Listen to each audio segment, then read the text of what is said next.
let's talk about the 22 caliber. Low recoil, low noise, ideal cartridge for recreational shooting, initial firearms training, small game hunting, pest control. Lots of guns are, chambered for this cartridge, from small derringers to small revolvers, even revolvers with 2, 4, and 6 inches, semi-automatic pistols, semi-automatic rifles, bolt actions, you name it. Boy Scouts of America uses this cartridge for the rifle shooting merit badge. This caliber is very popular among new shooters and experts alike.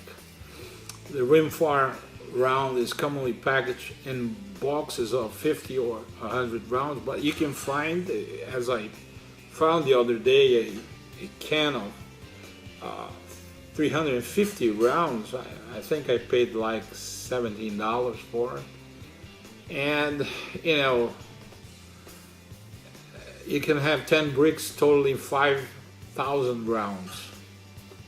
There's a wide variety of ammunition available commercially, and available ammunition varies widely both in price and performance.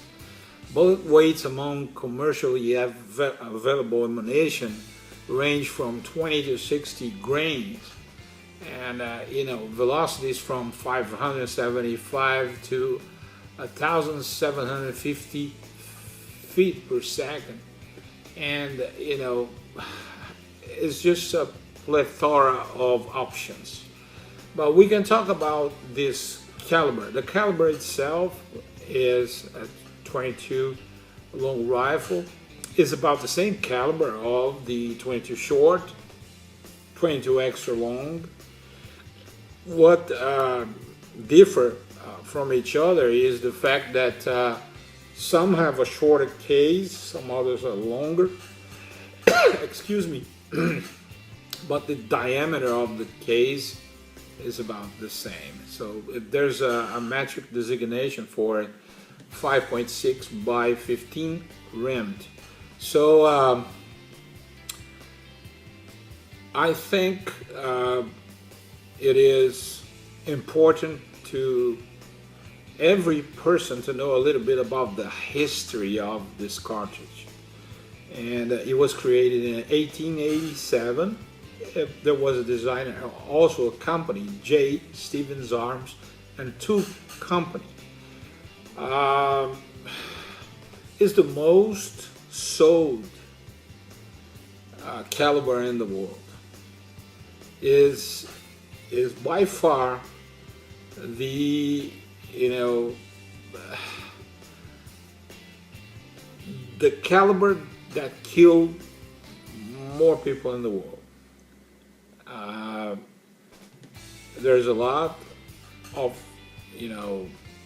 studies on ballistic terms about this caliber.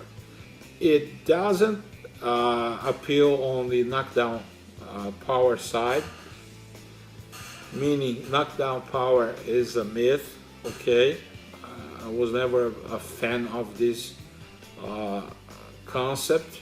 I always aim and I try to do my job, aim right, shoot straight, and you just don't rely on a slug or the slug size to do the work for you, because caliber do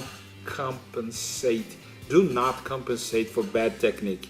Well, but I'm not trying to start a caliber war here, but I think this caliber have a place, and it's a very special place in the gun world. And I remember I put a video 3 years ago with the 22 long rifle without powder inside the case, just a primer, and I shot at phone book. It went through and it was almost, exiting the book. I put a video. If you, scroll down my videos, you will probably find this one. If I'm not mistaken, if it was a Aguila, Aguila. It's a brand from Mexico, and it did work.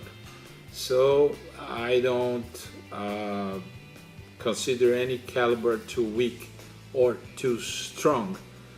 I try to master my technique every day. I love shooting 22s. It's very friendly for the new shooters, and it has a special place in my heart. So I thought of giving the 22 caliber a little bit of time putting this video out. The velocities of the 22 range from 575 to 1,750 feet per second. That means 533 meters per second. It's kind of fast, and there's loads from 20 to 60 grains.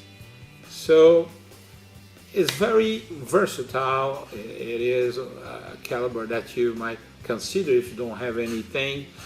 You can use conversions for your AR-15 or for your pistol of preference, just like the Glocks, the Beretta 92s. They offer conversion kits for these guns, these weapons.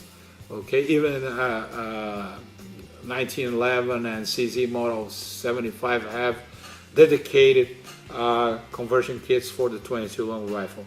So that's it. When it comes to performance, the gun will respond to your technique. That's what I think, and I think it's pretty good until 150 yard.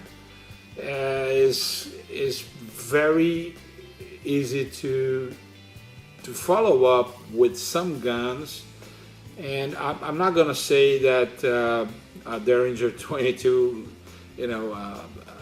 North American Arms little revolver will be accurate, because it's not. Okay, but if you get a good rifle or a good pistol, you can put your rounds where it belongs. It's a good caliber for pest control, and a lot of people use it. Some slaughterhouses utilize 22s in their work, and well, there's a lot of studies when it comes to 22 performance. We know that we consider any round of projectile under 1,000 feet per second considered to be subsonic. And a lot of ammunition makers, they go from target or match loads, and they run below 100, not 100, but 1,000 feet per second. But the standard velocity goes from 1,000 to less than 1,200 feet per second. And we know there are some loads on the market considered to be high velocity and hyper velocities. All those high velocities go from 1,200 to 1,300, which means 400 meters per second. Hyper velocities go over 1,400 feet per second. So that's it. Well, see, if you are not used to the concept of subsonic or hypervelocity, you get to know more if you go to the Wikipedia page. But it's sufficient to say that subsonic rounds have a muzzle velocity about over 1,000 feet per second. That's it. This is my tribute to the 22 caliber long rifle, 22 long rifle caliber. This is El Husby. Thank you for watching. If you like it, please like and subscribe. And God bless you. God bless America.